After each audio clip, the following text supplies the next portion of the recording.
Halo semuanya, balik lagi sama gue Farel. Jadi gue ngucapin selamat datang di Ngobrol Nyentrik. Jadi tempat kita ngobrol yang santai sambil ngopi dan juga tapi pulang ini bakal bawa insight. Nah karena di era sekarang jualan itu bukan cuma soal jualan produk aja, tapi kita juga kadang ngerasa kayak brand ini tuh kayak wah brand ini gue banget gitu kan. Nah terus hari ini kita bakal ngobrol tentang kenapa sih brand kecil itu susah banget stand out padahal produknya itu kadang lebih bagus. Dan tentunya gue nggak sendirian, di sini ada Kak Zara dan Kak Yusuf. Dan Kak Zara ini kebetulan adalah pelanggan setianya dari Kopi Tajir. Betul. Dan Kak Yusuf ini adalah pecinta kopi gitu. Mungkin boleh Kak Zara dan Kak Yusuf diperkenalkan dulu ke para penonton yang lagi nonton. Oke, halo guys. Aku di sini sebagai pelanggan setia Kopi Tajir.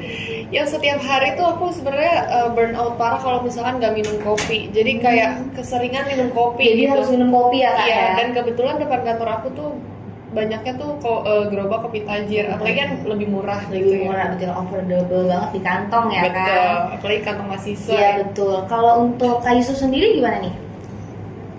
Ya, nama gue Yusuf. Gue emang pecinta kopi. Gue suka ke tempat-tempat kopi shop lokal. Dan menurut gue kopi itu bukan sekedar minuman. Kopi itu udah menjadi bagian lifestyle Untuk diri kita sendiri ya Iya, kayak jadi betul. brandingan untuk diri kita sendiri. Oke, mungkin langsung aja kali aku nanya ke pertanyaan pertama dari Kak Zara dulu, baru nanti dari Kak Yusuf. Iya, langsung aja. Menurut lu nih Kak, kenapa sih brand kecil tuh sekarang susah banget dibuat dilirik gitu? Kalau menurut aku pribadi sih kayaknya karena banyak yang belum nge-review sih. Oh, banyak yang belum review. Iya, untuk UMKM yang mungkin untuk UMKM yang baru mulai. Jadi kayak minim reviewer. Jadi kayak kan orang kalau misalkan mau beli itu harus ngeliat reviewnya dulu. Nah, jadi dengan kayaknya cara terbaik bagi-bagi sampelnya dulu. Sampelnya dulu gitu. Makanya jadinya jarang. Nah, mungkin dari situ orang-orang jadi tahu gitu rasanya gimana. Nah, kalau buat Kak Yusuf dari pandangan pecinta kopi gimana nih? Kenapa brand kecil tuh sekarang susah banget dilirik? Atau emang karena udah banyak brand-brand kompetitor yang lainnya gitu, jadi itu makin dilihat kayak nggak kelihatan nih brand-brand yang kecil baru mulai gitu? karena sekarang pilihannya banyak banget. Setiap gue buka IG, buka TikTok, selalu muncul brand-brand baru yang muncul. Mulai dari kopi, fashion, makanan. Jadi kebanyakan brand jadi orang bingung Bingung, gitu ya iya. pilihnya. Oke, nah itu kadang yang bikin menarik ya kan, karena emang sebenarnya tuh masalahnya tuh bukan cuman soal kualitas produknya aja nih teman-teman, tapi juga soal perhatiannya. Nah terus bahkan tuh aku juga ada datanya yang menarik karena konsumen sekarang tuh nggak selalu membeli karena produknya aja, tapi survei dari Snapchat pada tahun 2025 itu tuh nunjukin bahwa 78% responden di Indonesia tuh merasa storytelling itu membantu banget mereka memahami nilai sebuah brand itu. Dan dari 67% itu tuh mengaku pernah membeli produk setelah mereka tuh tersentuh oleh iklan yang emosional gitu. Jadi yang dijual tuh bukan cuma produknya aja, tapi juga cerita pengalaman yang dirasakan oleh konsumen. Mungkin langsung pertanyaan yang kedua ya Kak. Kalau dari sudut pandang Kakak sebagai mahasiswi, emang iya benar orang tuh beli kopi tuh karena vibes-nya aja gitu atau gimana? Sebenarnya itu mungkin banyak yang kayak gitu ya, karena mahasiswa itu sibuk, apalagi semester akhir yang punya side job. Jadi kayak kalau misalkan keikutan temen sih itu banyak, jadi kayak FOMO ya? FOMO, keren aja gitu minum kopi. Tapi kalau misalkan untuk kebutuhan itu harus juga. Cuman ada beberapa orang yang ikutan karena FOMO akhirnya ketagihan minum kopi. Kebanyakan sih kayak gitu. Mungkin karena biasanya kalau misalnya di tempat-tempat kafe, tempat-tempat nongkrong tuh mereka lebih ke kayak ngelihat tempat nongkrongnya nih ya kayak FOMO-nya ya kan, bukan hanya kopinya aja ya kan. Mungkin kalau dari pecinta kopi nih Kak Yusuf gimana? Emang iya kalau misalnya orang-orang sekarang tuh beli kopi karena cuma mikirin vibes aja, bukan mikirin tentang rasa? Betul. Kadang ada kopi shop yang kecil, dan kopi itu enak banget karena brandingnya biasa aja. Orang tuh kebanyakan pada lewat begitu aja. Mungkin untuk pecinta kopi asli original gitu, emang kadang yang shot-shot gitu lebih enak daripada yang terlalu manis kan. Ya kadang emang beda-beda sih selera orang-orang, yang nggak bisa disamakan. Ada yang sukanya cuman kayak americano aja nih, atau kopi susu yang dari tajir ya kan, itu enak banget kan gitu. Terus juga biasanya nih ada dua coffee shop yang kualitasnya tuh kadang sama-sama enak nih teman-teman, tapi yang satu tuh punya suasana yang nyaman, desainnya tempat yang menarik, terus juga pelayanannya yang ramah. Nah biasanya tuh orang tuh juga jadi lebih buat gampang ingat si brand itu ya kan. Kalau aku nanya lagi, berarti kalau misalnya sekarang tuh sebenarnya yang dijual tuh bukan kopi aja ya kak, jadi kayak vibes-nya atau yang lainnya. Jadi menurut kakak gimana nih? Sejujurnya mungkin waktu tahun 2024-an sebelum ada gerobak-gerobak ini, pergerobakan ini, kebanyakan orang tuh milihnya ya vibes-nya aja untuk tempatnya gitu kan. Tapi semenjak ada gerobak-gerobak dan apalagi kopinya murah-murah kan, di bawah ekonomi ya, indeks ekonomi di under 30.000 gitu. Jadi kalau misalkan aku sendiri sih prefernya ya udah beli kopi yang ada di sesuai kebutuhan aja. Jadi yang ada di gerobak nggak apa-apa, nanti minumnya sama teman-teman di tempat lain gitu mungkin.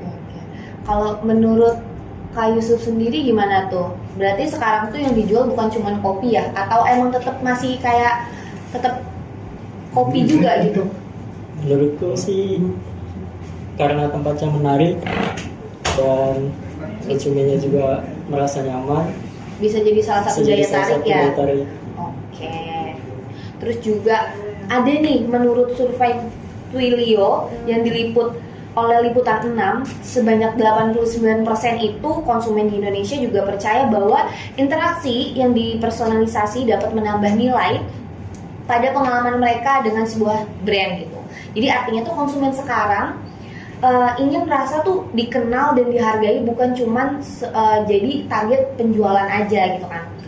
Terus juga makanya banyak nih brand-brand juga yang berhasil bukan karena budgetnya besar, tapi karena emang mereka punya apa ya namanya kayak karakter yang kuat. Jadi setiap orang setiap orang yang ada hal kecil tuh bisa inget si brand itu. Kayak kopi tajir sendiri karena emang brandnya murah, kopinya murah dan enak, jadi orang bisa ingat terus gitu kan. Terus kalau misalnya kadang nih ya kak, pernah pikiran nggak sih kak, kenapa kayak brand-brand kecil tuh kayak nggak begitu kelihatan? Menurut kakak, dari pandangan kakak gimana? Kalau aku sendiri karena kebanyakan ya brand-brand kecil itu belum punya tempat yang bisa dikenang. Jadi kayak kita emang nggak harus effort lebih untuk personal branding untuk brand. Jadi kayak kalau misalkan brand-brand kecil kayak UMKM kecil kan juga budgetnya minim ya. Iya. Maksudnya beberapa ada yang minim, jadi kayak belum bisa untuk menyewa tempat. Tapi kalau misalkan dari aku sendiri, ada beberapa brand kecil yang jadi besar itu karena brandingannya di sosmed. Oke, dari brandingan di sosmed dan iya. juga konsisten ya, kayak soal rasa, pelayanan gitu kan. Betul. Oke.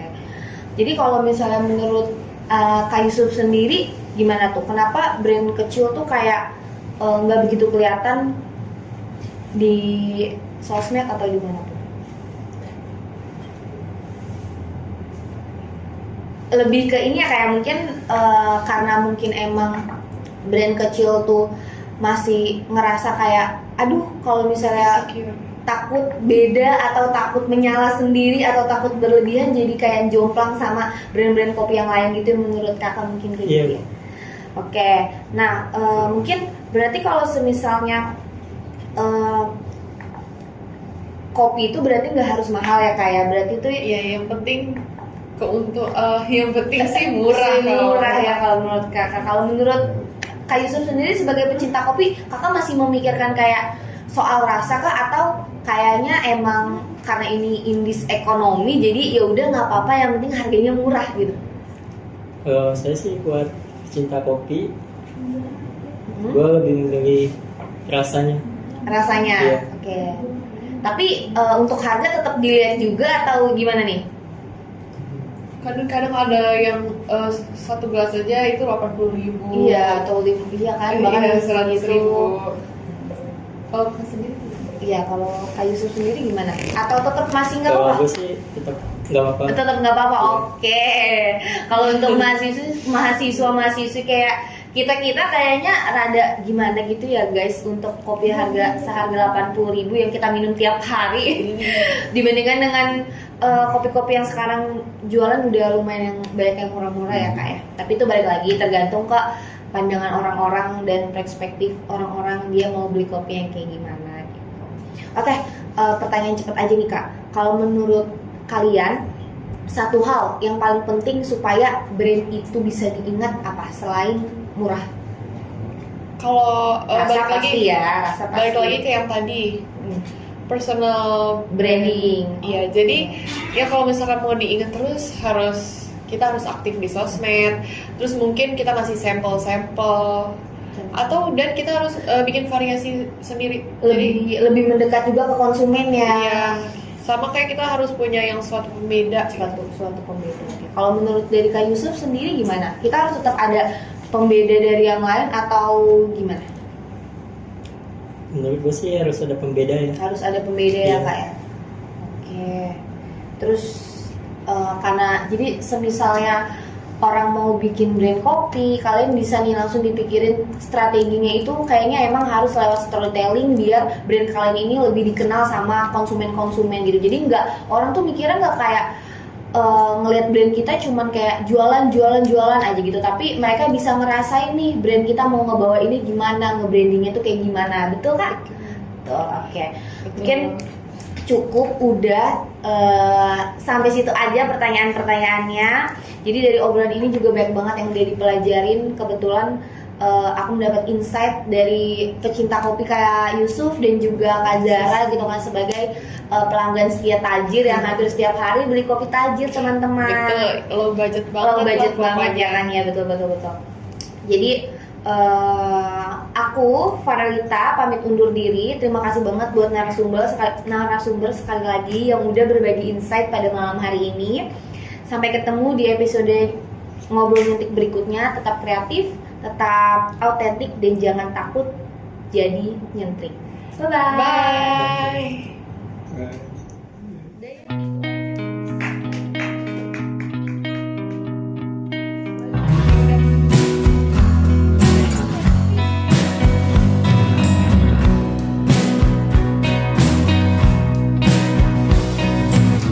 Saat kaki terperangkap kawasan yang